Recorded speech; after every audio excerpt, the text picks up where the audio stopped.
চট্টগ্রাম নগরীর বাকলিয়া থানাধীন তিব্বইয়ান একাডেমি প্রতিষ্ঠা লগ্ন থেকে শিক্ষার্থীদের কেবল প্রাতিষ্ঠানিক শিক্ষায় সীমাবদ্ধ না রেখে জ্ঞানার্জনের পাশাপাশি মানসিক ও সাংস্কৃতিক বিকাশে গুরুত্ব দিয়ে কাজ করে যাচ্ছে।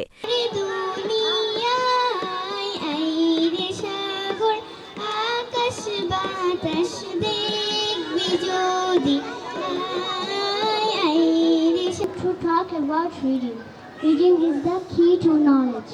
The first word Allah revealed in the Quran was Iqra, which means read. এই লক্ষ্য বাস্তবায়নের মাধ্যমে প্রতিষ্ঠানটি অল্প সময়ের মধ্যেই অভিভাবক ও এলাকাবাসীর মন জয় করতে সক্ষম হয়েছে। শিক্ষার্থীদের মেধা ও সৃজনশীলতা বিকাশে তিব্বইয়ান একাডেমিতে নিয়মিত পাঠদানের পাশাপাশি প্রতিবছর আয়োজন করা হয় বার্ষিক ক্রীড়া ও সাংস্কৃতিক অনুষ্ঠান। এসব আয়োজনে শিক্ষার্থীরা নিজেদের বুদ্ধিমত্তা ও উদ্ভাবনী শক্তি কাজে লাগিয়ে ভিন্নধর্মী আধুনিক প্রযুক্তি ও সৃজনশীল উপস্থাপনা প্রদর্শন করে, যা ইতোমধ্যে ব্যাপক সাড়া ফেলেছে।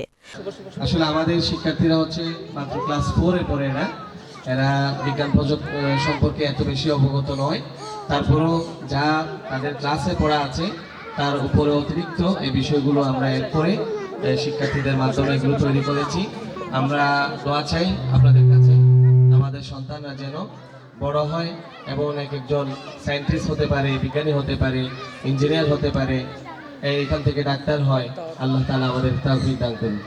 অনুষ্ঠানে অংশ নেওয়া এক শিক্ষার্থী বলেন, শুধু বইয়ের পড়া নয়, এখানে আমাদের চিন্তা করতে শেখানো হয়। আমরা নিজেরাই নতুন কিছু তৈরি করার সুযোগ পাই, যা আমাদের আত্মবিশ্বাস বাড়িয়ে দেয়।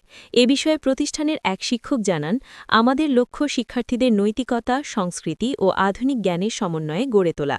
তাই পড়াশোনার পাশাপাশি ক্রীড়া, সাংস্কৃতিক ও প্রযুক্তিভিত্তিক কার্যক্রমকে আমরা সমান গুরুত্ব দিচ্ছি। বার্ষিক সাংস্কৃতিক অনুষ্ঠানে শিক্ষার্থীদের তৈরি বিভিন্ন আধুনিক প্রযুক্তি নির্ভর প্রজেক্ট, সৃজনশীল মডেল ও উপস্থাপনা দর্শনার্থীদের দৃষ্টি কাড়ে।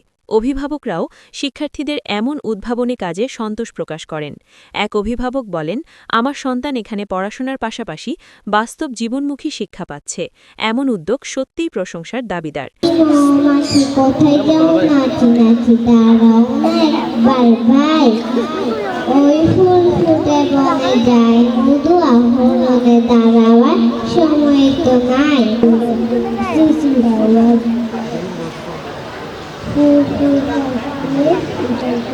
Now so high, now so low, up in the air, then down I go.